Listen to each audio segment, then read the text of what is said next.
யுத்த ஆயுதங்களை கொண்டுட்டு போய் யுத்தம் பண்ணலாம் போகணும். இவர் சும்மா பாட்டு பாடுங்கன்னு சொல்கிறாரு, இவருக்கு என்ன ஆச்சுன்னு தெரியலேன்னு கூட என்ன செஞ்சுருப்பாங்க, அவருக்கு விரோதமாக பேசியிருக்கலாம். ஆனால் அவர் அதை குறித்துலாம் என்ன செய்யலை, கவலைப்படலை. பாடகர்களை நிறுத்தினார், எல்லாரும் பாடி துதி செஞ்சாங்க. அவர்கள் ஒருவரோடு கை கலந்து எல்லாரும் என்ன செஞ்சாங்க, பிரேதங்க. ஒருவர் கூட என்ன செய்யலை, தப்பலை. அவங்களுடைய கொள்ளைகளை 3 நாளாக என்ன செஞ்சாங்க, கொள்ளையை எடுத்துக்கொண்டு நிரப்புனாங்க.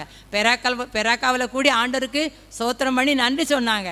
அது மாத்திரம் இல்லை, இவங்களை குறித்த பயங்கரம் எல்லாருக்கும் என்ன செஞ்சுச்சு, உண்டாச்சு. இவங்களுக்கு ஒரு யுத்தமில்லாத ஒரு இளைப்பாறுதல், ஒரு இந்த இவருடைய ராஜ்யம், இந்த யூதா ராஜ்யம் ஒரு அமைதியான முறையில் சமாதான முறையில் இருந்தது போல் நம்முடைய வாழ்க்கையிலும் நமக்கு விரோதமாக செயல்படும் அபிஷேகத்தை, இந்த ஜெயம் தரும் அபிஷேகத்தை, நம்ம விரோதிகள் மீது ஜெயம் தரும் அபிஷேகம் நமக்கு ஆண்டவர் தந்து நமக்கு வருகிற எல்லா விரோதத்திலையும் ஜெயத்தை கொடுப்பார். ஆமென்.